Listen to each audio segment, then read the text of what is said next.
During the handover of a consignment of 300 oxygen cylinders that the Prime Minister Robin Anabanja bold appeal for material support from the public to handle the COVID-19 epidemic in its second wave. Government is struggling to make sure that we buy as much vaccines as possible.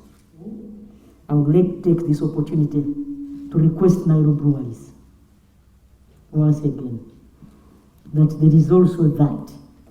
A similar clarion call was made last year during the early days of the pandemic, and 29 billion shillings was collected. Goodwill of citizens to contribute is a very good gesture, but also actually it can lead to quickly fighting and eradicating this pandemic. However, there might be less goodwill from the public towards contributing to the COVID-19 fight.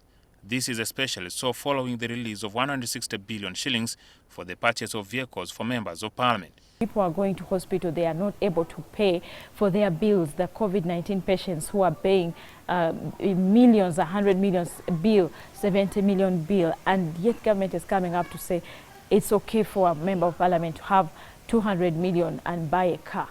So that's, our priorities are not right, and I think that government needs to rethink and should be ashamed.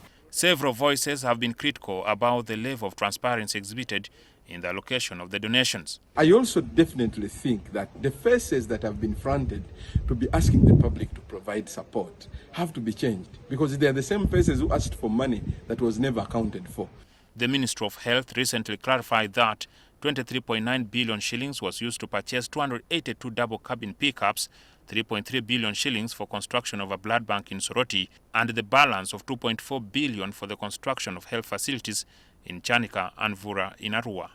What is questionable is how the donated funds shall be expended, given the limited accessibility to the vaccines. If the public has to contribute the money now, is it for the government to keep it until the vaccines become available, or what is exactly the reason for that, for public to give money at this moment?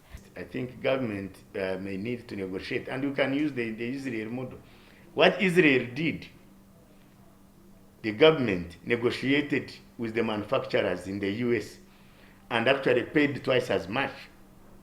They paid $30 instead of $15 and got vaccine and vaccinated their citizens. Out of the appropriated 560 billion shillings for vaccines, the Ministry of Health has been provided with 110 billion shillings. Through the budget allocation to the national medical stores and supplementary budgets from the previous financial year to the health sector, the government is stuck with about 121 billion shillings. Government should take full responsibility for controlling the pandemic. They should sit down, reorganize priorities in the budget, and find enough money. Getting the public to contribute significantly towards the COVID-19 effort will require a higher level of transparency and accountability of the resources previously donated. Jackson Onyango, NTV.